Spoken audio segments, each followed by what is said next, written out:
Welcome to Seventh Helix Podcast. Thank you for having me. The podcast where we ask, what does that even mean? That's my little intro. That doesn't, I don't know if it works or not, but It's dope. It's fire.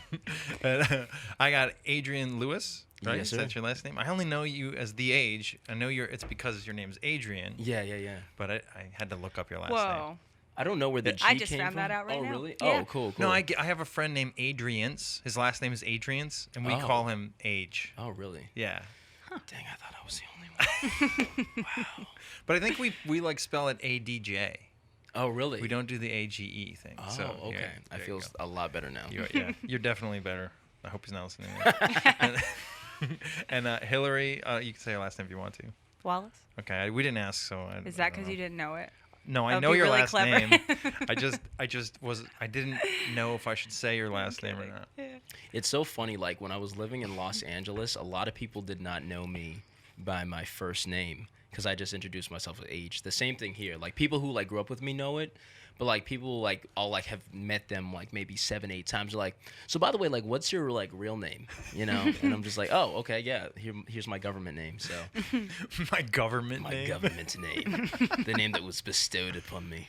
Yeah, I guess I should say you are a musician, and I you're am, yeah. extremely good musician. I appreciate I've seen it, you man. play many different places. You got that. You do the acoustic thing. You do the like sort of jazzy acoustic thing, and then you got the whole band. You got the whole thing, and your music's amazing. Thank you, man. The reason I wanted to do this because I went to one of your shows at Superior, and you had said something. I can't remember exactly what you said, but it was a very diplomatic way of bringing spirituality up. I can't remember exactly what you said, but you said something about like whether you believe in something or don't, or whatever you believe in. I Yeah. can't remember what it was, and I was like, oh, that's interesting. Yeah, I actually think so. After my song, well, we have like a little outro to the song called "All Right," and a lot of times I'll talk about like my mental health journey, and I think a big part of my mental health journey was my realization, at least for myself, that I believe that there is a God who actually is interested in my life, and so that for me helped realizing, even though this is very hard, because I don't know how deep we want to get on here, but We can get as deep as you want to go. so like 2 years ago, I had a plan to take my life. So I was like, okay, I'm going to do shit. that. Wow. Yeah, I'm going to do that. The two things that stopped me were my belief in God and then my mom being sad about it. So That's what- That makes sense. Actually, She was that's sad. actually kind of perfect. It's a metaphysical, metaphorical Yeah. reason and a real world, concrete reason. Something Yeah. brings you closer to people, and something brings you closer to God, or something bigger than yourself. yeah, I mean, unfortunately, the belief in God can't, save everyone from, that. I was lucky enough to have the belief that, God, at the end of the day, has a plan. At least, yeah. So that's what I think. So yeah. Damn, man. Decided not to take the I leap. did not know that. Yeah, it's like it was something that I try to keep to myself because it can like be like a thing that where people are like, whoa. Especially like I never thought that I would be someone who would even deal with depression because I was just always the happy-go-lucky dude, very extroverted, Right. Loved being around people. So when depression hit, I was like, I didn't even know what it was. I was like, yo, I don't know why I just don't feel motivated to do anything. Like why I feel very moody, why I feel sad a lot, and why I just feel like, I was living out of my car at the time, and I was like, dang, I'm good. I'm like, I've lived long enough. I'm tired. I'm ready to go. Did some of those songs from last night hit you? Yeah, I know the song when I was writing my song, it did, and then hearing the other people's songs too about suicide, I was like, yo, I get that. Because I wasn't like when I was thinking about it, I remember at first I was like, I can't believe I'm even contemplating this. But then when I was actually, about to, to go forward with it, I kind of felt a bit at peace. Because I was like, you know what? I think this is the right move for me. Is the right move for me. If reincarnation is true, hopefully I'll just have an easier next round. You Wow. know? Wow. Yeah. So. Wow. What was your I guess I should say what I meant by last night is there was this show at Little Peck's that was Collar City Crimes and something. It's like spooky, and Yeah, I'm forgetting yeah. the name right now. So am I'm I. tripping, yeah. But the idea was that each artist wrote a song about a different article about something that actually happened in Troy, and a lot of them were about suicide. Yeah. You know, like what was yours again? Mine was Death of a Riverboat Captain. So it was pretty much a guy who had, he was a riverboat captain, like actually lived a pretty good life. It wasn't like a really sad story. It was more like he lived a really good life, became wealthy doing what he was doing. He like had an estate and just died a wealthy man. And I wrote from the perspective of imagine if he like came back as a ghost and was seeing the world now and just being like, just felt really out of place now and was like, I don't know this city anymore, and I wish I could just go back to the days when I was doing what I loved. Yeah. Yeah. Damn. That Girl Blue one must have hit you a little bit. Yeah. Because she said something about this, like this guy was just this was the right thing for him. Yeah. He was like, I'm done. Mm-hmm. And he committed suicide, and like they said, all of his friends saw him, like the whole town saw him, and he was the happiest he'd been in years. I mean, I can't imagine that. I cannot imagine, but it sounds similar to what you're saying about how you were feeling. Yeah, because I feel like people, when they think about suicide, I mean, there's this whole idea, and I get where they're coming from when they say suicide is like a very selfish thing, but I'm like, is it not selfish also to like want someone to like keep on living if they really don't want to? It's like you have people in your life, at least I know I do, that love me and care about me. But it's like when you're going through some stuff, you're just like, dang, I'm like, I understand that people care about me, but like I feel like I need to do what's best for me. I realize now that is not what was best for me, and I would have missed out on so much amazing stuff. That's so crazy, because I mean, I only know you as this amazing performer, musician who was like always, you know, it seems like you're having a great time all the time, you know, like, man, it can hit anybody, really. Yeah, man, that's the thing. I just really want people to know that, like, if you're going through something, just like let people know about it. Like, I let my parents know about it, and they were just really supportive. I know my dad texts me like all the time, just like even before this though, he would just like text me almost every day or every other day, and he's like, hey man, just want to check in and let you know I love you, which is like really means a lot to me. And my parents have just been very supportive of just me, just in general, and just showing me love, and my friends too. And so, yeah, I think that's one of the things that made me say, you know what, let's stick it out for a little bit longer. And yeah, I'm happy I did. Me too. Yeah. Me too. What was the other side of that like? Like the because you said it was 2 reasons. Yeah. Okay. And then the God part. Yeah. So, yeah. I guess we can go into like my spiritual story. So, growing up in a very Christian household, I had a very Judeo-Christian perspective on the world. My parents, we grew up in a very strict household.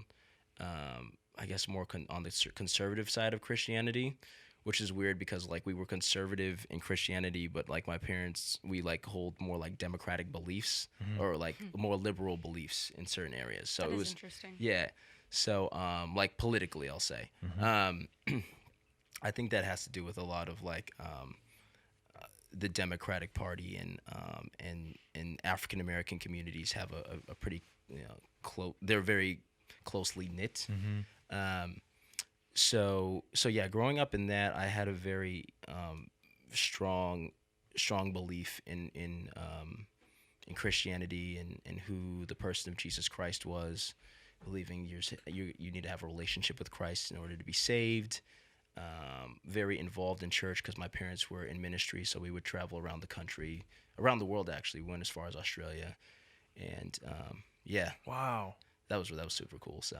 Wow. Did you live there? No, didn't live in Australia, but we were there for about 3 weeks. Wow. And my father was a famous R&B singer, so that opened a lot of doors once he became a Christian. And so churches would have him come through, and him and my mom, because they both sing, and they would kind of give their testimony about how they were in the world in quotations, which air That's quotes. so crazy because there's so many. There's going to be a million lingo similarities too, aren't there?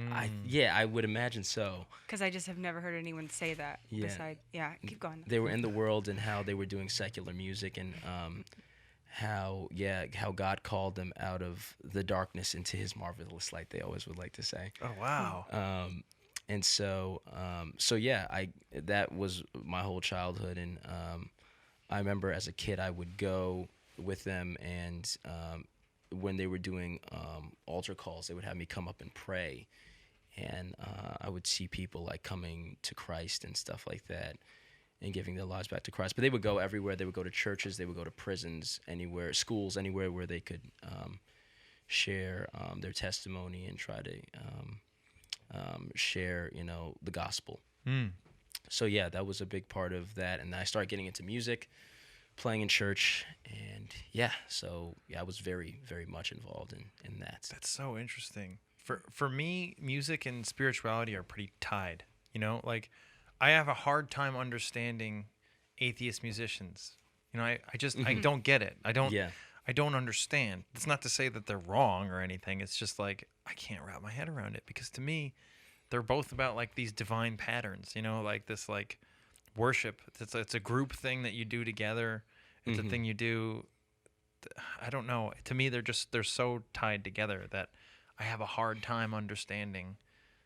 I think I have a hard time understanding atheism in general. Yeah.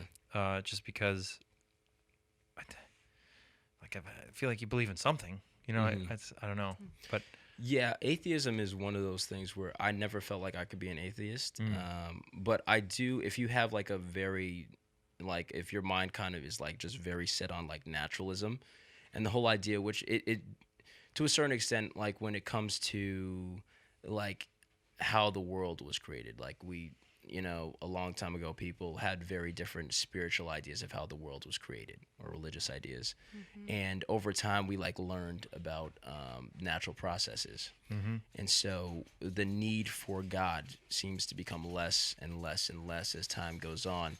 So if you want to keep following that train of logic, you could say that just because we haven't found how life got to this planet, or we haven't found a way that the Big Bang happened, it doesn't mean that a natural explanation won't arise at some point. True. So I understand following that thought process. I guess for me, it's still a faith.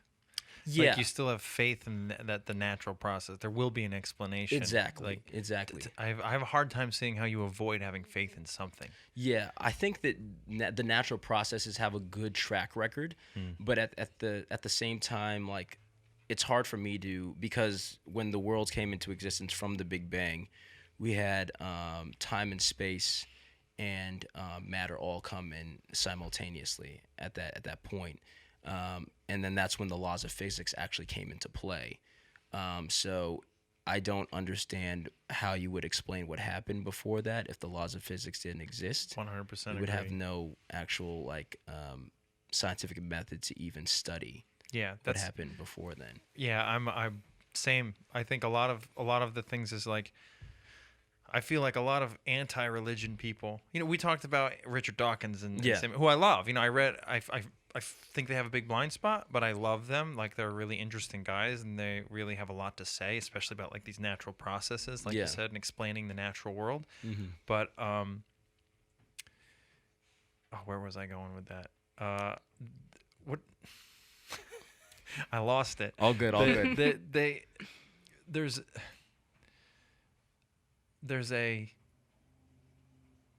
a blind spot with them in understanding. Oh, that's what it is. In understanding, they're reading these texts to me the wrong way, because they're reading it as though they were written for people who knew what they know about these natural processes, and it's like, no, I don't think so. And at the same time, I feel the same way about some ultra religious people, where it's like, now that we know these things, can we try to read these in a way where they were describing non-physical things? Maybe they were describing other stuff, like how we should behave, or like we talked about the prodigal son earlier, right? Yeah. That's not saying anything about family structure, really. Yeah. It's saying something about the proper way to live your life.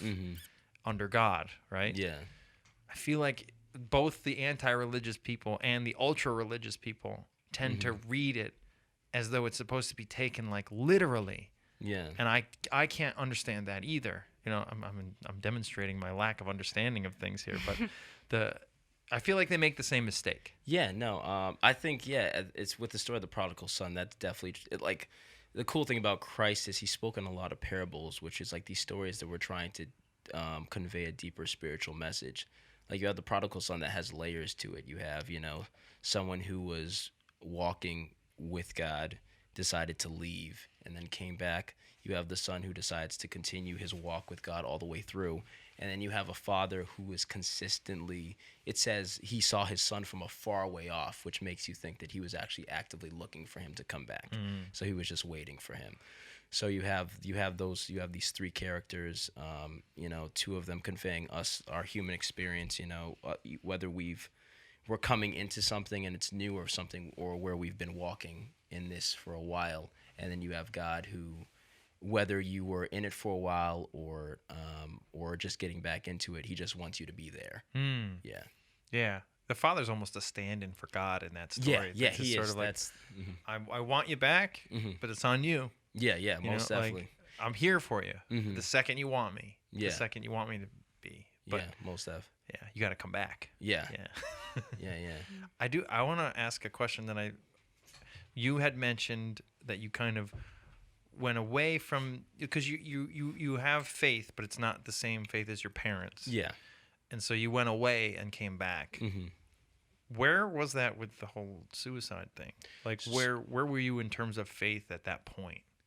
So 2 years ago, I was still wrestling with the whole idea, even though still to this day, I'm like still trying to figure out how involved I think God is with the world, because I love science a lot. I love science a lot, and I don't like to always attribute things to either like it's God, or people like, oh, it's the devil, that's doing things. The devil put those dinosaur bones there. Yeah, exactly. Yeah.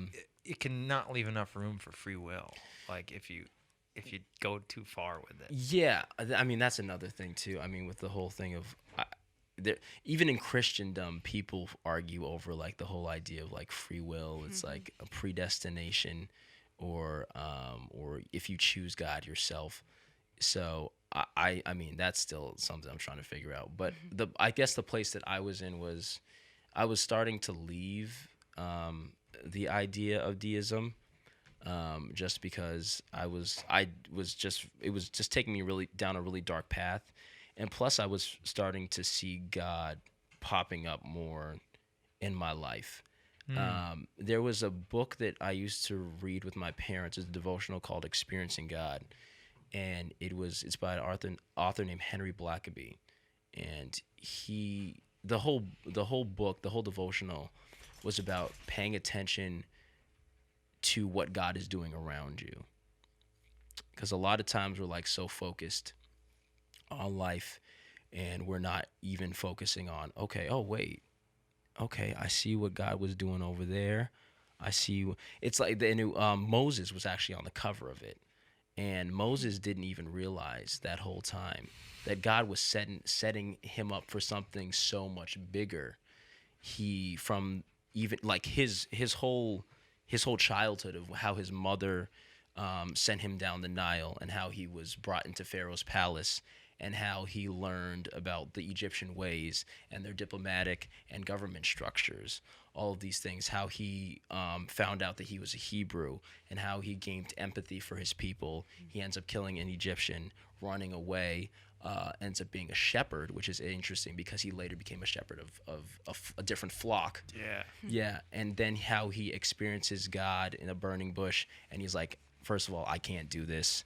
I'm not equipped. And God was like, I was equipping you this whole time. Yeah, yep. I was setting you up this whole time to do this. He's like, plus, I'm with you. So there's nothing you have to worry about. I love that, because one of the things I have a hard time when somebody asks me what I believe, I have a really hard time answering that question, because I don't really feel like I fit into any specific label. You know, I believe in something. I study lots of them because I find all really interesting.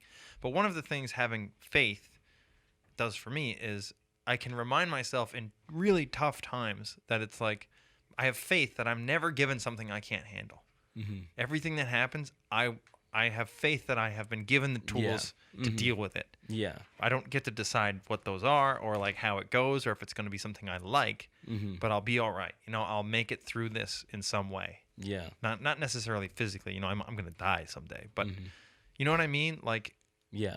in times of depression or anxiety or like just feeling overwhelmed with things going on in life, that faith helps me calm myself. Yeah. And once I have that, I can be like, okay, let's just do it. Let's just get practical here. How are we going to do this? Yeah. I mean, most definitely. And I think one of the problems too was growing up in church, if you were feeling a certain type of way or like depression, it was just like, pray about it and God will deliver you from that. I'm like, no, I think one of the tools that were maybe given to us was therapy. Like that was something that might be like a gift from God. It's like, right. Yeah. That's an interesting perspective too. 'Cause I think most religious people, not most of the ones I know, I'm constantly corrected that I know a small pool of what religious beliefs are, but that secular help is not really helpful, and that they're not really leading you on God's path necessarily. But I think that's a common belief amongst religious people. Yeah, it's so funny. I use the word secular a lot with my friends who who did not grow up in church, and they have like no idea what I'm talking about. Really? Yeah. Oh, that's so interesting. Yeah, I'm like, yeah, it's secular music. They're like, what is secular music? Bad.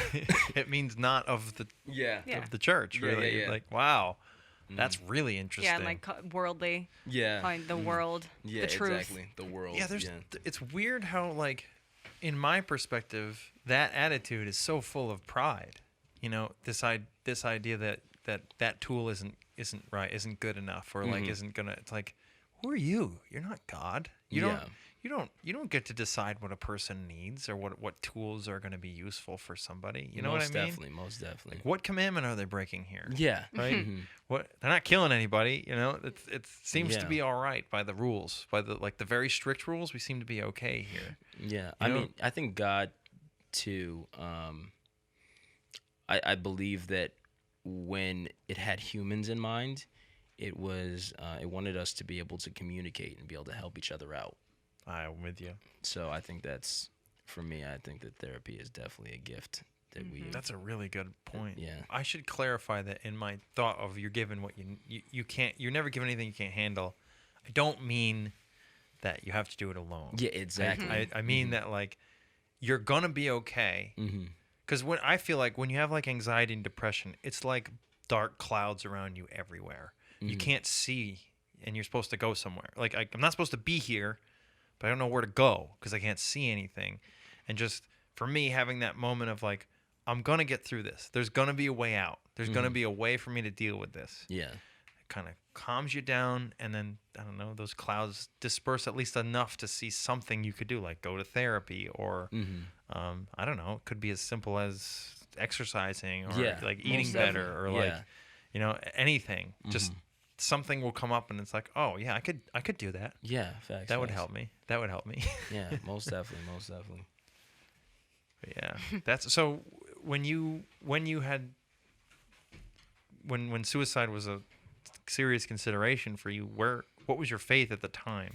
So yeah, I mean, I feel like my faith is ever evolving, but it's coming out of deism.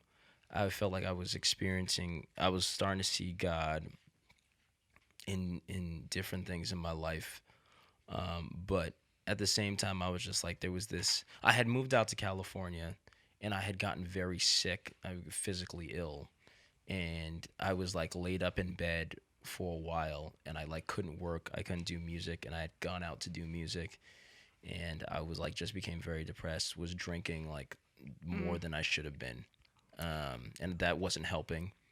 Never does. Yeah, you think it does, but Briefly. briefly, but it doesn't. And then the illness to the point where I was like, I have to go back to New York, because I was staying with my aunt and uncle when I was sick, and they like run a company, so I was like, I just need to be back with with my family, Mm. with my immediate family, I should say. And so yeah, ended up coming back to New York and didn't really tell too many people that I was here, because I felt like I had failed in my Oh wow, that's a terrible feeling. in my adventure to California. I was like, I'm gonna move out there. I'm gonna do this. I'm gonna make it. Do you feel? I apologize if this is like a. Do it up. It's a question. I don't mean to imply anything by it. It's just something for me. When I look back on the worst things for me, which I can't claim to have that, but I'll be almost thankful for it in a way that it's like I'm really glad that I went through that, because I got me here. You know, like, because I don't know your situation, but I can imagine maybe if that didn't happen, you'd just keep going down this path that was just eating you alive and like not helping you. Do you know what I mean? Do you feel like it's better for you to have made whatever change you did based on that? I am really sorry. I'm like I'm trying really hard not to sound like. Are you glad that you like wanted to commit suicide? Do you feel like I don't mean it that way, but no, I mean like it was just weird because like maybe I would have experienced depression later in life. Yeah. I'm happy I discovered that I'm not invincible, and I am actually susceptible to it. Like, because I was just like, I heard about depression, I was like, oh, I'll never deal with that. I'm good on that. So it was. I think maybe it's was a blessing too in a way, because now I have a deeper level of empathy for people who actually deal with depression. And unfortunately, in the Black community, we go through a lot of trauma, but we didn't really learn how to deal with it well. Because there's just like a lot of horrible stuff that we've gone through just as a community and as a people. And so the healing process has been very difficult. And so, unfortunately, a lot of us just didn't know how to deal with, and still don't know how to deal with, just mental illness. That makes sense. In general. it does make a lot of sense. It's if you bring it down to an individual instead of a group, the same thing applies. Yeah. Right. If you haven't figured it out, no one can tell you. Yeah. No one can be like, you're doing it wrong. This is how you need to heal. Yeah. You can't do that. It doesn't work. Yeah. And so, it's good that I feel blessed now that I'm a Black man who now can be like, it's okay to be vulnerable. It's okay to, and especially to other Black men, and be like, it's okay to be vulnerable. It's okay to feel like you need to reach out to others for help. Yeah. And this is something that you shouldn't have to go through alone. And, we're all going through something, some of us are dealing with it harder than others. But, so I think that maybe the purpose was me being able to now go out and actually talk to people like I do it. I try to do it at my shows and talk and let people know they're not alone. You do that, and you do it in a way that isn't preachy, because it could be, you're not alienating anybody with the way you're speaking. I try not to. And it's really easy to do that when you try to talk about that kind of stuff. Yeah. But the other thing is the way you're describing it is it's almost like you get to be part of the healing process. Like you actually are an active part of it. You are pushing things in a direction you think, from your perspective, I agree with you, but that it needs to go. Yeah, I'm trying, man. I'm trying. It's hard to always articulate, this in live settings, because I'm like, I know there's people who have a lot of different beliefs here, and I'm not trying to push, because I'm saying this is what worked for me. What worked for me might not necessarily work for you, but if you are going through something needs to happen, because we want you here, and I don't want you to be in a situation where you feel like you need to take your life like I did, And if you are in that situation, I want to let you know that there are people here who are more than happy to help you. That to me is the proper way to have faith, because you're not. I feel like when faith bridges the gap to needing people to believe what you believe, it's lacking in faith. In a weird way, it's like I need people to agree with me. in order to believe what I believe, I have to make sure everybody else agrees with me. Oh, It's yeah, like yeah. it's like You know? needing validation for Yeah, something you or claim to believe 100% to be true. Right. The truly You know? faithful are Mhm. in It's a true way for you. alone It's true in their for you, faith. no matter who Yeah. thinks that as well. Yeah. Do you ever feel, like I feel like when you have any real moments of real faith, you're completely alone in it and not and connected to everyone at the same time. Does that make any kind of sense? Well, I mean, like, I think, well, I'll say this. I know what I kind of have an idea of what I believe then when I was in that dark place, but I know that I believe that just from studying other religions and stuff, I just believe that God revealed itself to different people in different ways over different times. And your relationship with either God or the universe or whatever spiritual entity or energy, I don't know what it is. However you decide what that looks like in your life, that's cool. I think that is personal to you, and I think that I feel like if God understands humans at all, it would understand that we all have different personalities, and I think that it is for us what we need in our life. I am with Yeah. you. And we all need different things. I talked to Olivia Quilio about allowance. It's kind of like you have to allow. I mean, I shouldn't be telling people what they have to do, but like, if you're open to it, you will be given the language that you have. I don't know what it is. Maybe it's Christianity. Maybe it's atheism. Maybe it's science. Maybe it's music. Maybe it's, I don't know. Yeah. But I feel my faith is if you are open to it, you will get some kind of a message. Yeah. In some way. It could be a dream. Dreams are the same way. They're their own language. Yeah. They really like are. they tell you things in ways that you have no control over, but speak to you very personally. I think it's the same thing. I feel the same way. I believe in a personal faith. It's so hard to talk about faith, because I feel boxed in every time I talk about it. I feel like the second I talk about it, I'm putting myself, I'm a Christian because I'm talking about a Christian God, or I'm a spiritualist because I'm talking about it from that angle, And I don't really see it any one of those ways. I see it as something beyond our understanding. Yeah, most definitely. So I'm just using different language just to try to describe something that I can't possibly describe because it's way beyond my ability. It's bigger than me. Yeah, I think the human experience with God or the universe, I'm just gonna call it God because that's what I believe it to be. I do too. I think it's almost like a mosaic, as in like we all have like little pieces, but we never have the full picture. Like, so we all have been, just granted our own little piece. And maybe one day after we die, we'll be able to step back and see a full perspective of what the picture looks like. But as of right now, I'm cool with the piece that I have, and maybe I'll be given more pieces down the line and be able to, piece them together and be like, okay, maybe this is what God is like.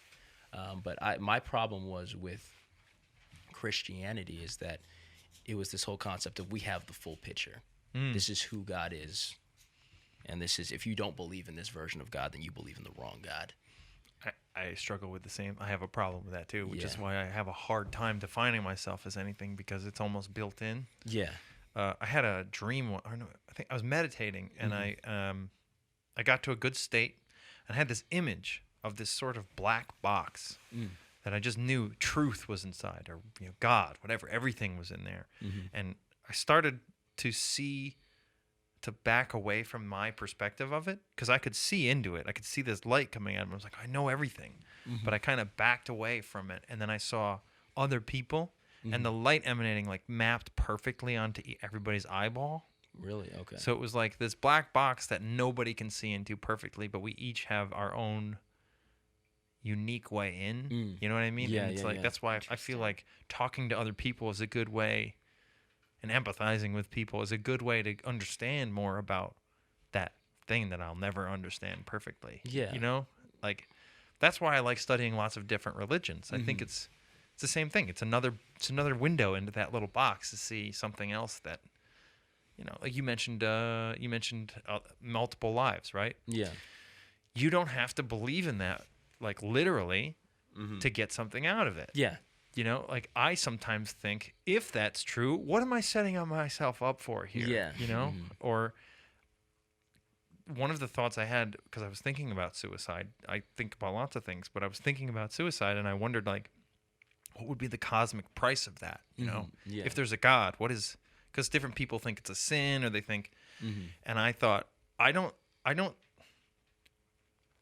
believe in like this no way out thing. You like Yeah. hell as just a permanent thing. Mm-hmm. So I was thinking in terms of Buddhism and multiple lives, and I was like, for me, the worst punishment would be to live the same life again Yeah. and come to that exact same spot where I choose, am I going to kill myself or not? Yeah. Mm-hmm. And until you choose the right way, you know, Yeah. like that sounds like hell with a way out. Mm-hmm. You know what I mean? Like, Yeah. and even though I don't really believe that literally, it helped me understand something about like that topic, that Yeah. like that idea of like, if there is something that's not right about this, Mm-hmm. that's one way it could come out where I don't feel like it's unfair. You know what I mean? Yeah. But then there's other situations where people like you mentioned, some like assisted suicide Mm-hmm. type thing, like somebody wants to die. Yeah.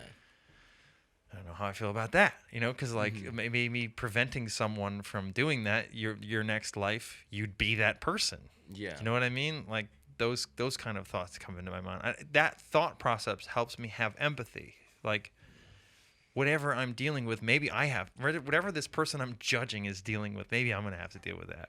Yeah. You know? I'll say this. I know that the day they tell me that I'm gonna need dentures, I'm walking into the ocean. It's a dub. I'm good on that. I'm like, yo, There's just certain things, you yeah, know, I'm checking out. not willing to live with this. Yeah, most definitely. Dentures is the They thing. say glaucoma, I'm like, that's a wrap. It's a wrap. Even at like 80. Oh, see this is the thing. I feel like 73 is like a good age. Like I've seen most of the things that I need to. At that point, like my body is starting to be like, it's getting to that time age. I had a yeah. Yeah. This is fun. So this weekend was a very strange tonally for me. Okay. Because Friday I went to the Dark Honey show, which is like a party. It you looked know? awesome. I'm so mad I missed it. I had like just been traveling back from Canada, and then I went to my sister's birthday thing, and then I was just dead. I was like, Yeah. oh, but it looked so awesome. I feel you. I went to that. That was like a party. Mm-hmm. And then the next morning I got up and had to go to a wake for somebody who died suddenly at 60, which is like pretty young. Yeah. Which put me in this weird mindset of thinking about how like I kept thinking we're so unnatural in this culture about death. Yeah. Because we treat it like something that happens when it's supposed to, Mm-hmm. which is weird. When you think about human history, that's not true. Most like when you become an adult, it should be like, no, death is something that's going to happen to you. Yeah. You don't know when. It could happen at any time. You should really appreciate your life. So that put me in a weird mental state. And then I went and saw Parasite, which is a really weird movie that I recommend. Which very I've heard what- about it, but I've never seen it. I saw that wearing a suit. And then I went, and then, purple. then a purple shirt, a suit. And then I went to this Troy Foundry Theater, did this show Yellow, which was really cool and bizarre. And like, I don't know how to exactly describe it, but it was another weird, totally different thing. Okay. And this was my whole weekend. And then Sunday I went to the show there, which was another weird tonal Yeah. thing because it's like these songs about death and murder and suicide and bear maulings. And Yeah. I was like, just such a weird way to do that. But what you said about 73 or 72, whatever, like that's, I was thinking that like 60 seems so young, but at the same time, it's weird that I expect death to happen in this like predictable way. Yeah. Right. It's really weird. It's strange because like me looking at it I just turned 25. So I'm like me looking at it from the perspective of, oh my gosh, I'm going to get older. Like by the time I'm like 72, 73, I'm good. I'm like, I'm chilling. Like I don't need life has shown me what it needs to show me. I can move on to round whatever we're on. But then I think about my parents and I'm like, oh no, I want them to live forever. you Right. know? Yeah. Yeah. Yeah. And I'm like, I would hate if they checked out at like 73, been like, you know, age, you know what, tap you up. It's cool knowing you. We're gonna, jump into the afterlife. Like I would be devastated. So That's another thing that I think like the older you are, the more wealthy you are typically. You know, you'd make more money over time. But you're gonna probably be at least somewhat better off. Oh, I all hope so. rich. Yeah. I hope Not so, necessarily rich, but most of Well, the like most 60. of the rich people are old. And you're talking right? about Yeah. the person that died who was 60. That's around the age when you probably have accumulated the most wealth, and you're still healthy enough to enjoy it. Right. But so I think about that, and I, in there are moments where I'm like worried about financial, I want more money, and all this stuff, and I'm like, I'm glad I'm not old. Yeah. I'd rather be this than old and have money. Yeah. Because they would definitely trade it. If I was in my 60s and I was good, I could retire and I'm happy, I'd be like, yeah, I'll totally give this away to be 25 again. Word. I will definitely, I would be 25 and dirt poor rather than Yeah. you know what I mean? Like, because you have no control. Yeah. And Yeah. even like I'm 34 and I wake up in the morning sometimes and I'm like, I am so stiff and sore just from sleeping. And I would give anything to be like, to wake up with a spring again and like be like ready to go. Word. You know what I mean? Word, I feel you. It's the same type of thing. Yeah, I don't know. It's like I had my quarter life crisis like the day after I turned 25, Man. and it was like, yikes. I was like, yeah, I like literally was just sitting on my bed, just like thinking, dang, I've been on this planet for 25 years.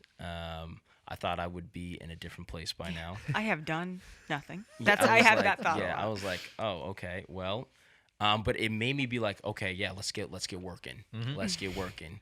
I read a book called The Defining Decade, talking about your 20s and to set yourself up for your 30s. And I'm like, okay, well, I have like 5 more years until I'm 30. Because my 30s, I'm pretty set Which that my is, like, 30s are going to be my insanely old, golden right? years. I'll tell you, and I'm looking forward to my 30s so much. I'm like, it's going to be incredible, but I just need to do what I need to do now. yeah, it'll be worth it. Yeah. It's I have a weird experience growing up because I kind of did it wrong.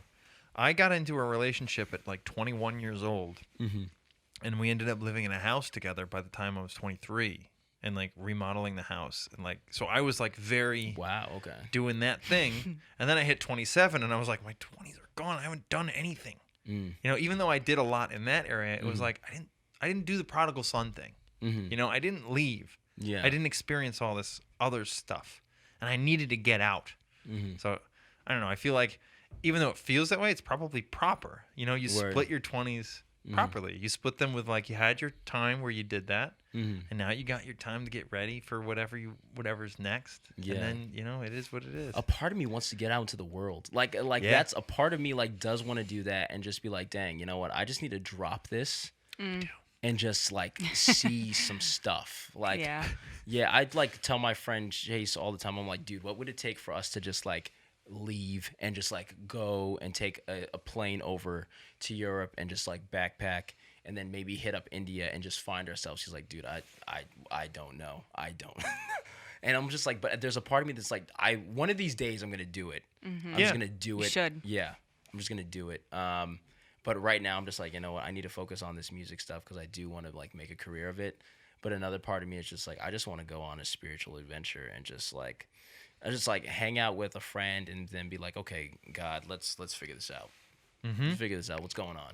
I think you're pretty good with identifying, like, instead of, even though you did get to that place where you thought what you had to do was end it all, I think something that's admirable about what you said is that a lot of people would have stayed and just, like, laid in it. But you realize, I need to go home. That's what I need to do. And then when you realize, I'm 25 and I don't feel like I've accomplished anything, you said, okay, let's do something. Yeah. That's a pretty cool thing because I don't think many people are that self-aware. And they don't. I agree. Actually, that's true. There's a lot of people who, I'm not criticizing anyone's lifestyle, Oh, but no. like there are people who they do the thing. They have the checklist. Like I went to college, I graduated college, I got the job, I got the promotion, I got the wife, I got the kids. I'm good. Yeah. And that's a great life. But you never have that moment. Yeah. Like you need that like, moment. I feel like a more well-rounded person that have my own version of that moment. That sort of, I don't want to call it rock bottom, but it's kind of what it is. It's like I have experienced something that feels like I need to get out of this. Yeah. I have to get out of this, and I have the option to get out of this. This is one of the things I do to combat that desire to just go. Is first of all, taking vacations needs to be more a thing that our culture does in America. True. Like, It does. right. I went to Europe last year, and I met some Australians, and one of them was traveling for 6 months, and the other was traveling for a year. Wow. And they were like, "Yeah, we do this," and I was like, "Good Lord, we need to do We like do this. Not like, a thing, yeah. right." Well, I want to do that, so we need to do that. But the other thing is, once in a while, I told my boss this the other day, I have to take a day off and just go. Yeah. I have no plan. I don't know where I'm going. I don't have any idea what's going to happen, but I like reminding myself that I'm in control, Yeah. you know, and that I'm not just following this pattern, this like pre-established, because it gets monotonous. It's like, oh man, yeah, I woke up in the morning, I went to work, I came home, I made dinner, I went to bed. Yeah. I woke up in the morning, went to work, I came home, I made dinner, and went to bed. And sometimes I need that. I got in the car and I went on an adventure Yeah. without a plan, and I had a really good day. Yeah. And that's still available to me. I love how they call it, like in the UK, and I think Australia too, like we're going on holiday. Yeah. We're going on holiday. And I'm like, that's pretty cool. You've got a pretty good British accent too. We're going on holiday. Yeah, it's not bad.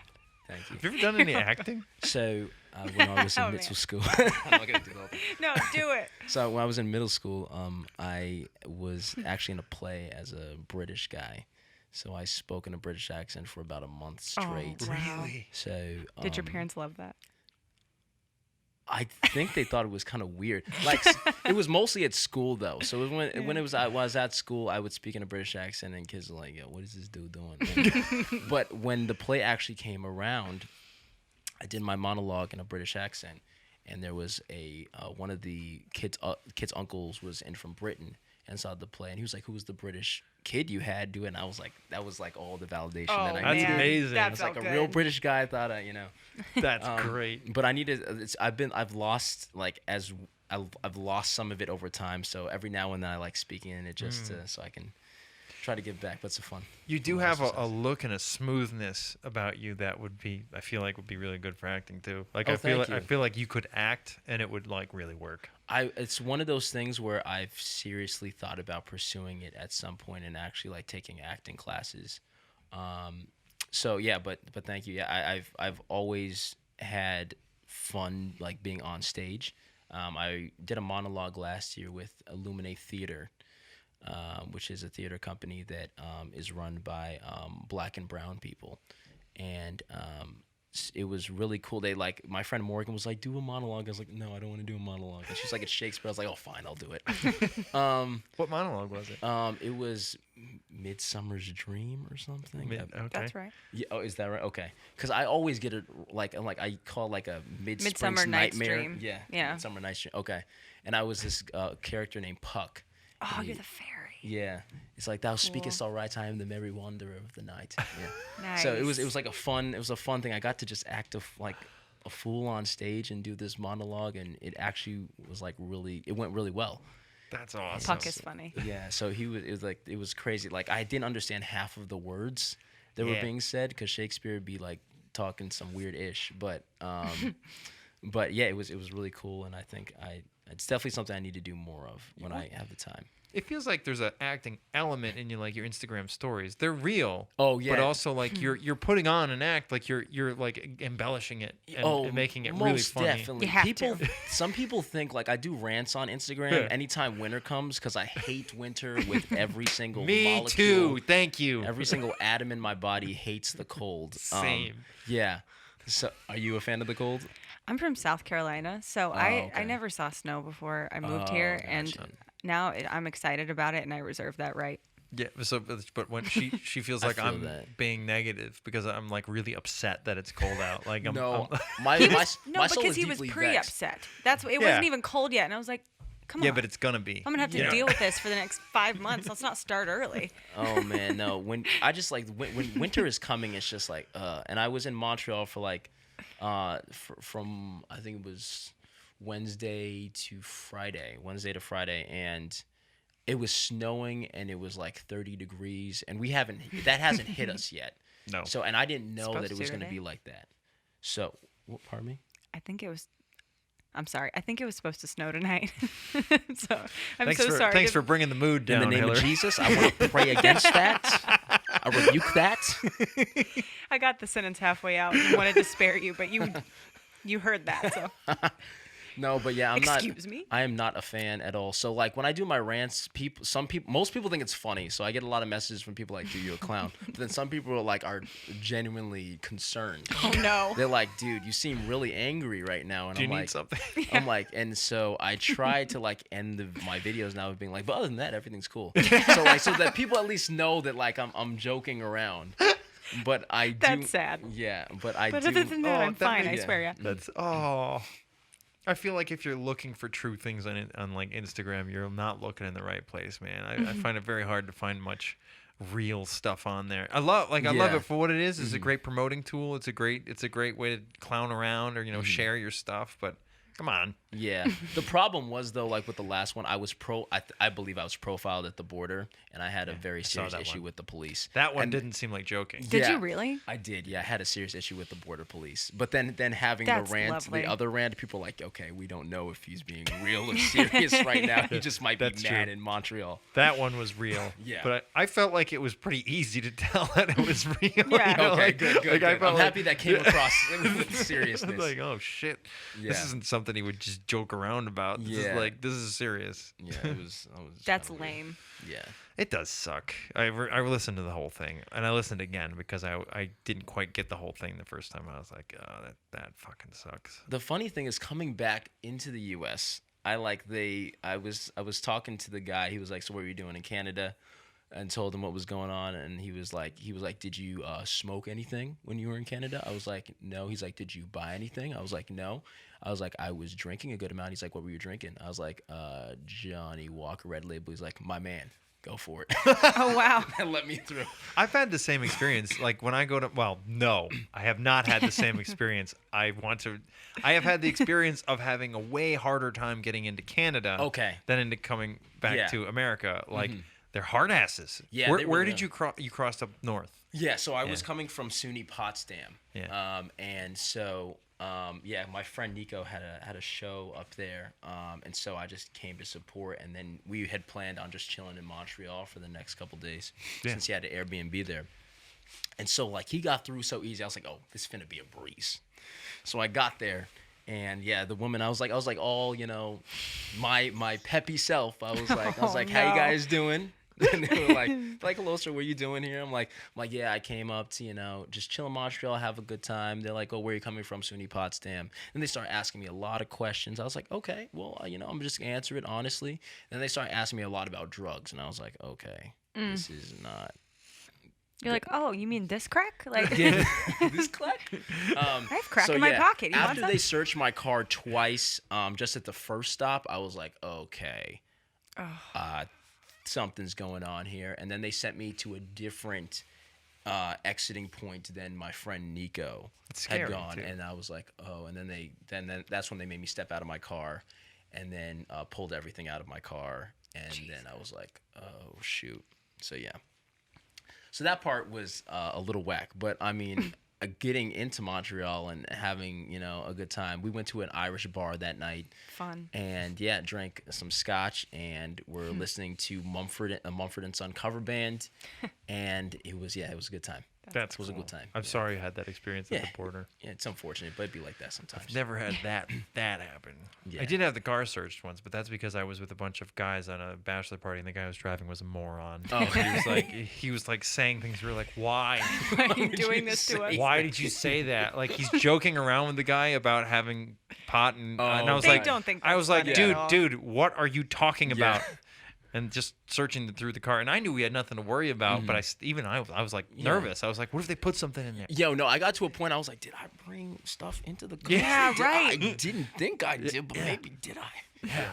Yeah, you start questioning Yeah, yourself. most definitely. Yeah. Damn, man, that sucks. But I'm glad you had fun in Montreal. at Yeah, least. man, it was a good time, and that I think made me like say, I want to travel more. Like I want to like get out. Like I'm like even though I had that like a hard time getting into the country, I'm like I want to go up to Montreal next month and do it again. Once you and realize how easy it is, and it doesn't take that long. Yeah, no. And Like- it doesn't cost that much. You most just build it definitely. up. Yeah, and I'm like, I feel like now this coming summer, I told my boys, I'm like, yo, we're pulling up to Switzerland. They're like, why? I was like, Nice. cuz I want to go to Switzerland really badly. Apparently, it's very expensive there. During but the I winter? really want to. It's literally a Christmas town. Oh, I have a couldn't really tell it. nerdy reason for wanting to go to Switzerland. Oh, hit me. There's a mountain range that both Dostoevsky and Nietzsche went to. That's not nerdy. That's awesome. There's like Nietzsche claimed he had his most clear thoughts there, which is like I'd like to go there. You do I need would to like go to go there. and Get check some that clear out. thoughts, you know. Yeah. The other place I really want to go, I want to go to Asia somewhere. Like I want to go Yeah. to Korea. I would love to go to Japan. Japan. Yeah, I see. My mom's Japanese, and so Wow. Oh, really? yeah, and so I feel like that's the one part of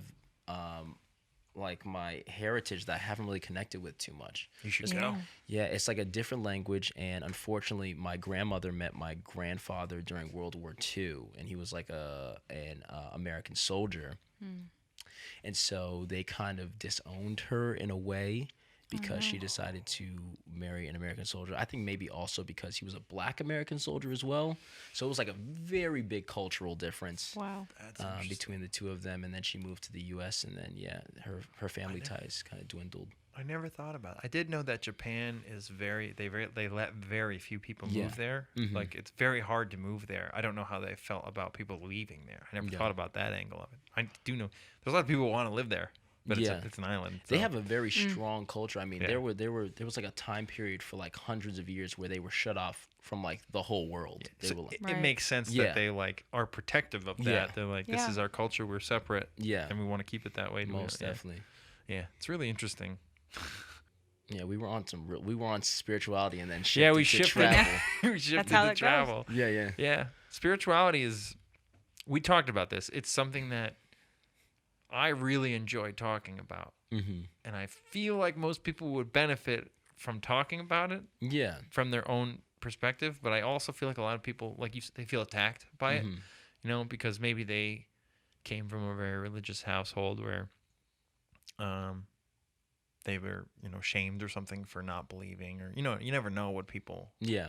deal with. But I do feel like it's one of those taboos that I wish it wasn't. I Yeah. really wish. I feel like a lot of people would benefit if it was like an open thing that we just talk about, and there's no hate here. There's no Yeah. like, you know what I mean? Most def. And like I when people ask about spirituality, the most spiritual experience I've ever had was at a John Mayer concert. Oh, I believe wow. that. The most experience while he was playing Gravity, we were all singing it all together collectively, and that connectiveness. I was like, yo, this song means very different things to all of us, Yeah. but it means something to all of us. And Concerts are good for that. yeah, and we were all just singing the lyrics together, and he stopped. He just backed away from the mic, and we just he let us do our thing, and just sing it. And I felt connected to every single person in that building, even though I only knew my friend who was with me. And yeah, it was incredible. And I think that's what spirituality is. It's like this connectiveness to your fellow man, your fellow woman, and this connectiveness to something that is above, And it's this beautiful triangle of like we're all, at least I think, in my opinion, we should all be like looking inward, but also upward, Yeah. to something. And I think maybe that's not where everyone's conclusion will be, because I mean, I respect people who decide to shut their life off from the spiritual, because I think you can have a great life Oh, totally. outside of that. But there's a beauty when you just realize that everything is connected, and I see that from I attribute that to a common creator.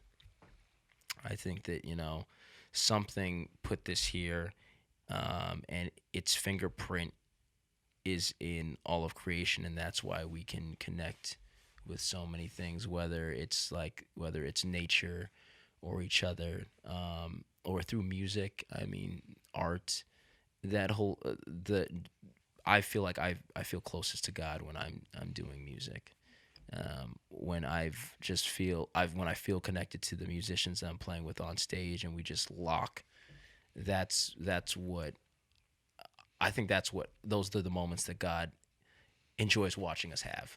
This is exactly what I meant when I said I can't separate music from Yeah. spiritual. I can't do it.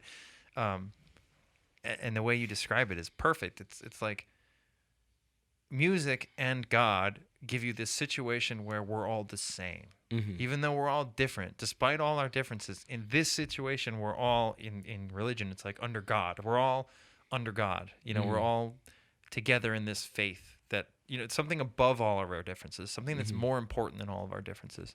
And the music thing is really interesting because I feel like a lot of musicians I've talked to have agreed with me on this, but I don't want to speak for anybody, but it's almost like, because I've noticed a lot of musicians have trouble with taking credit for their creation. Or creatives in general have trouble taking credit for it.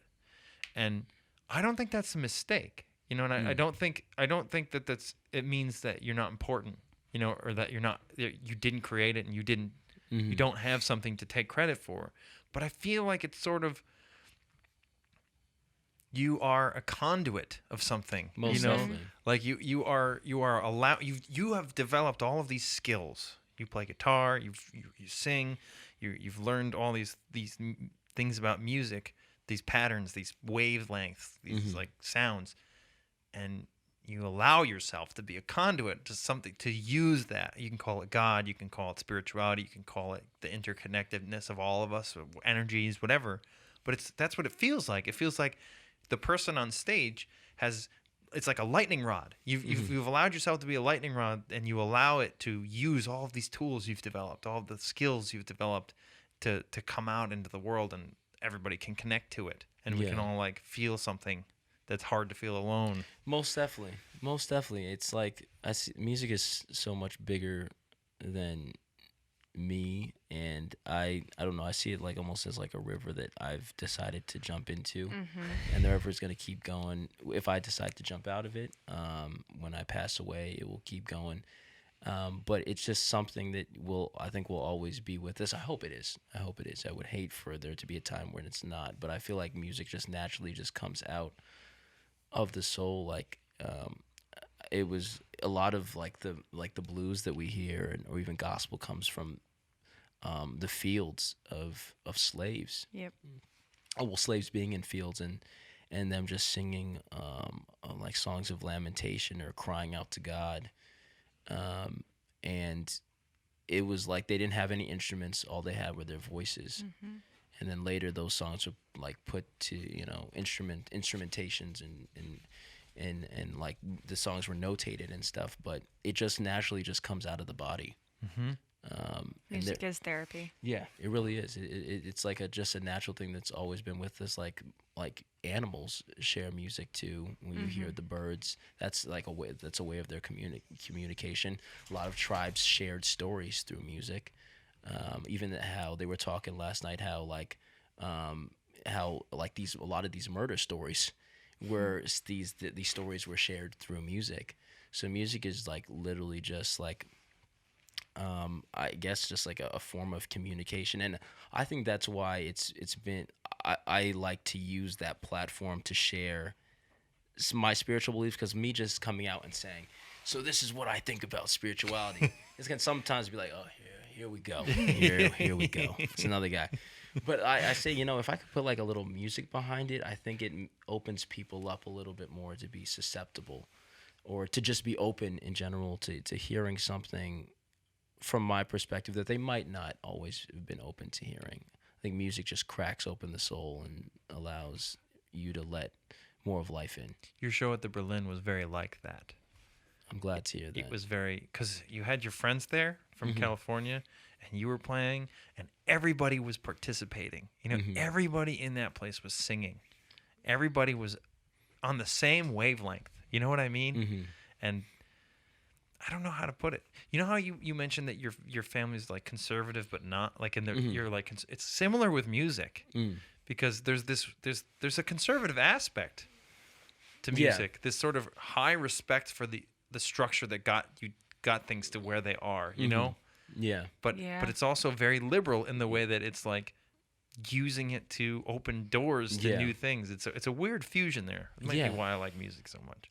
I think with my shows too, like I have a lot of inspiration from worship experiences in church, especially like when like a lot of churches, like many religions have realized that like God one of, how should I say it? A lot of religions and like, spiritual groups have realized that like God really moves through music, or the spirit or whatever they believe really moves through music.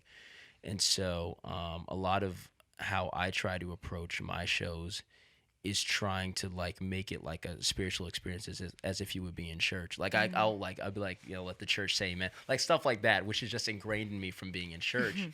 Or I'm like, say amen, or like turn to your neighbor. But it's like a lot of that comes from this thing in church where we're all there to worship. And I think that one of the things that I did learn was that worship isn't just about praying. It's not about singing songs. Worship is a lifestyle. And for me, that's how I choose to worship God. I don't see it in a way that like I need to ascribe to any particular religion. I feel like that everything I do in my life should be worship, and should be me trying to become closer to my Creator. Treat everything like it matters. Yeah. Yeah. That's Well, and I great. think that even if you're not religious at all, which I'm not, I haven't really said that in this conversation because I'm a little outnumbered, but I'm very not religious. Okay. But I think that you're a liar if you don't think gospel music is the most beautiful music in the entire world. Yeah, I you've said love that it. to me. And- You've said that to me before. Yeah, and you know why? It's because it's people believe in something. Yeah. Like they truly are feeling what they're singing, and I think that's the most that's what's important for people to feel what you're doing. So Yeah. I've never seen you play, Okay. but it You need seems to. like that's how You you need to. feel. It's like, You affect people because they all say the same thing that he says about you. I'm glad to hear that, because my thing about it is like, I feel God, but I can't prove it. I can't prove that what you are experiencing is God. I Right. can't do it. If you could, Yeah. would it really be the same thing? I don't think so. I mean, like I would love for people to be able to at least feel what I feel. That might maybe not like I feel a strong emotional response Yes. that I attribute to God. I have no idea. It could like literally be chemicals in my mind It could. making me feel that way. But I only know what I have felt myself, and I'm like, yeah. I even say if it's chemicals in my head, it doesn't change anything. No. You know, exactly. like, Mhm. why does that change anything? To me, it's Yeah. it's still what I'm perceiving. I still Yeah. evolved this way. It's still Exactly, the yeah, way yeah. I am. Mhm. You know, just because I'm not aware of how my brain is thinking Mhm. doesn't mean that those thoughts don't matter. Yeah. You know what I mean? Mhm. Like, that's really interesting. Yeah, I was gonna say that I think music is the most universal It is. of the arts because Yeah. it is. You can go to a completely different culture that you've never experienced before. Mhm. And if you're listening to people playing music, it will be awe-inspiring in a way that other things aren't. Like you might go to the Sistine Chapel and know nothing about it and be in awe over it, but it's not the same awe. Like Yeah. that awe requires material, but music is like, no, you could just hear a guy singing on the side of the street and be like, that guy Yeah. feels this, and I can feel it now because those sounds, those wavelengths are penetrating into me, and they've done something to me. Yeah. And you can tell when people aren't feeling what they're singing, or they're not, you know, what I mean? Yeah. They're not really invested in it, and it does almost nothing for you, as emotionally. Still might be good. Yeah. Yeah, it doesn't mean it's bad, but it definitely makes a difference whenever somebody is emotionally involved in what they're singing or Yeah. Yeah. I think playing or anything. it's interesting because like I've had to realize, and I think one of the hardest thing for artists just in general is to accept that not everyone is going to like the music that you Yeah. Right. make. Yeah. That's And true. it's been so hard for me to accept that. Even though like as of late I played a show in Troy, and a guy was with his friend, and his friend was like, yeah, dude, really loved the set. And his friend was like, yeah, it was alright. And I was like, Oh, ouch. and I was like, oh, it was weirdly refreshing though. Yeah, Yeah. I can understand that. Because I was like, oh, someone, like sometimes you like your friends are like, yeah, your music is cool, man, we like it. So it was cool to hear like a perspective of like, oh, it wasn't really his thing. Yeah. It wasn't, but he respected what I did. He was like, yeah, he's like, I really like you're a talented guitarist and stuff like that. So it's my thing about it is I try to, the whole thing about me doing shows is like, I just want people to feel comfortable. I want people to not just having left being like, oh, the music was great. I definitely want them to feel something in their spirit. That's like, and like I definitely, and that's the one of the things that we talked a lot about in church was you have your soul, body, and your spirit, and your spirit is like your innermost part. Your soul is kind of like the thing that connects with, with the world around you, and then your body is kind of just like this thing that your skin suit. That's I love that. I've said certain people I'm friends with do not like it when I say this because they think it doesn't make sense that I would think this, but I'll be like, I'm not my brain. Yeah. I'm not just the organ inside my skull. Most definitely. I don't believe that, and you can't prove it. Yeah. But there's a lot of people that they don't like that. But I find it very freeing. Yeah. It's most like definitely. I'm not just this stuff. I'm not just this material stuff. I'm something else. Yeah. The material stuff isn't moved by music. Yeah. It's funny you said that because the whole like people don't appreciate everything. Not everybody can appreciate it. Yeah. So I don't have a great appreciation for hip hop. I don't get it. Okay. It's just that's on me. But I've talked to people about specifically Kanye West, and I've had things explained to me, and in ways that gave it context for me. And I'm like, I cannot deny this man's talent. I cannot deny how incredibly like creative and talented this man is. But so his new album, Jesus is King, came out, right? And that's another. He's becoming more openly, like spiritual and having his faith. So I'm going to do a podcast actually with two guys who are going to talk to me about Kanye West, why he's like the greatest. Okay. We're going to talk about that album. Oh, I love him. I like his music. Kanye as a human being kind of annoys me for many reasons. Yeah, he's like He's into himself. He's always been like very like his. You never know what you're gonna get with Kanye because he's like such a great artist. But I remember when Hurricane Katrina happened and he said President Bush doesn't care about black people and everyone lost it. And I remember me and my family was just like, well, I mean, he's like the most wrong of all time. Yeah. It was so funny seeing Mike Myers on stage with him because he was like, yeah, oh God. Yeah, they cut over to Chris Tucker. And Chris Tucker was trying his best. He was like, yeah, so like if you want to donate, man. That's how I see Kanye though. Is he's like, to use an archetype, he's like the holy fool. He's saying the thing that no one will say. Yeah. And I feel like he's just doing it again. He's doing this not entirely. I don't mean 100. I think what I mean to say is he's like saying the thing that no one will say that at least starts the conversation. Yeah. He's a little bit of an instigator, which is not necessarily the worst thing. Yeah. You need somebody to stir the pot. Yeah. It's interesting because like the stuff he's been saying as of recent is some of it is valid, as in like he keeps saying that the black community needs to liberate themselves from just being a part of the Democratic Party. Which I can understand to a point. Yes. Well, actually, I don't know. You don't have to say anything you don't want to say. No, I just think that like I think that that makes sense, as in like if a lot of these parties, money has a lot to do with a lot of things. Yep. Unfortunately, unfortunately, that's just the reality of the situation. And both parties, I don't think, have made the best or have made enough amends with communities who have been subjugated. That's just a reality. Yeah. The problem is when he says the Republican Party is the good alternative, and I'm like, how? That's binary. It's too binary. Yeah, I'm like, you know what, Prove man? it. Like, I don't think that that's the answer. Like, I think that you're on the right track. As in, black people need to become more open-minded to not just blindly voting Democrat. Right.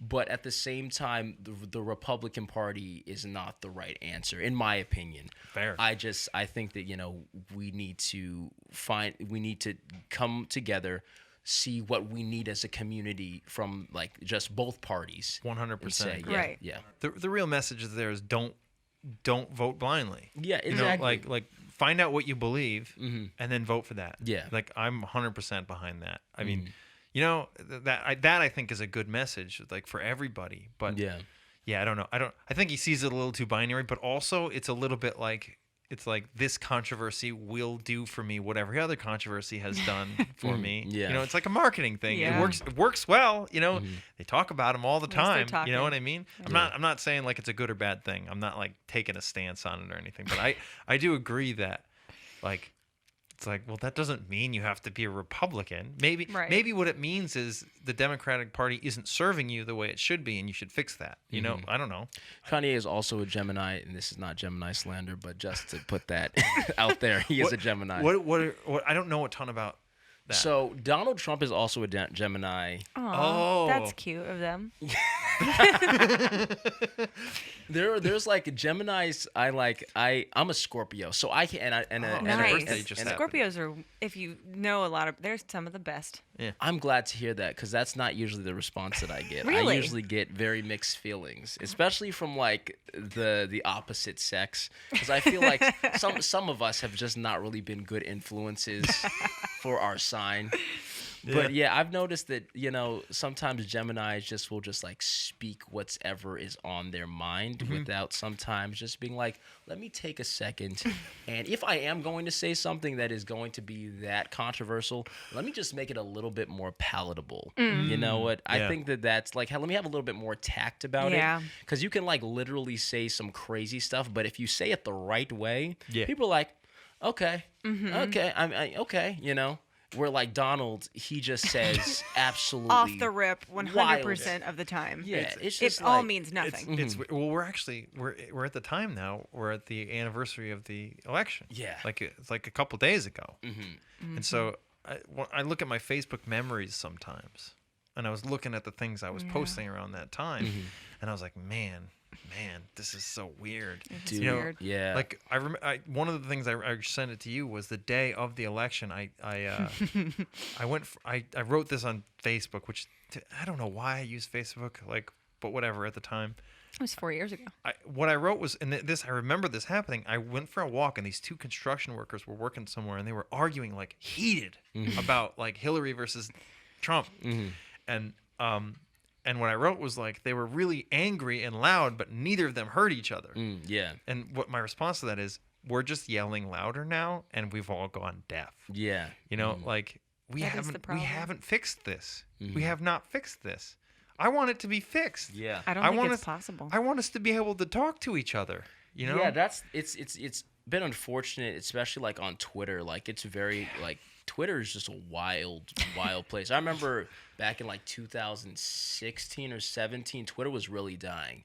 And then just like there was this one account called Black People Vines that was absolutely hilarious. Oh God! And so it Vine just was like the best. Yeah, and so it just I like miss really Vine. was just like it was like people started getting on Twitter because there was some really good content, and then Twitter just got very political, like out of nowhere. I don't know what happened. I don't know if like the younger generation, bless their hearts, but a lot of them are just very passionate, which I think is good, but they haven't experienced enough of the world to kind of realize that like there is a duality to life. Like you can't just really just, you have to like look at things from another perspective. Yeah. I personally love having conversations with people Same. that Twitter's disagree not a good with me. place for that. No. Yeah, it's not. I mean, the reasons why I've been able to, you know, kind of broaden my spiritual beliefs was literally sitting down with people and saying, I don't think that that's right, and then being like, well, hold on, check this out, and me being like, dang, you have a point there. Yeah. Yeah, and so now I've just become very more open to being. I sit down and now I don't come with that attitude of like, yeah, you're wrong and I'm right. I'm like, okay, this is what I think, but what do you think? Because I'm interested to know, because I'm always down to upgrade. Same. I'm always down for Yep. an upgrade. My favorite moments. I had this buddy of mine. He worked next to me for years. His name was Ramon. He's from Bangladesh, and we used to joke that he was my twin. Yeah, it's funny. Like he would say I was his. We were twins because we were very similar in a lot of ways. But Scout was he and I neglected. would get in these really heated debates because we had really very different opinions on a lot of things. But he was like, no, I like that we're doing this because I know I've seen you do it. Like you Yeah. have those moments where I say something that, and I love it when it happens, when I have this like, I have to completely rethink Yeah. everything about this because Yeah. what you just said, I never thought about before. You know, and you've completely changed my perspective. You've given me more of it. And now I have to rethink how all of this fits together. Yeah. You know, and I love those moments. I love when it happens.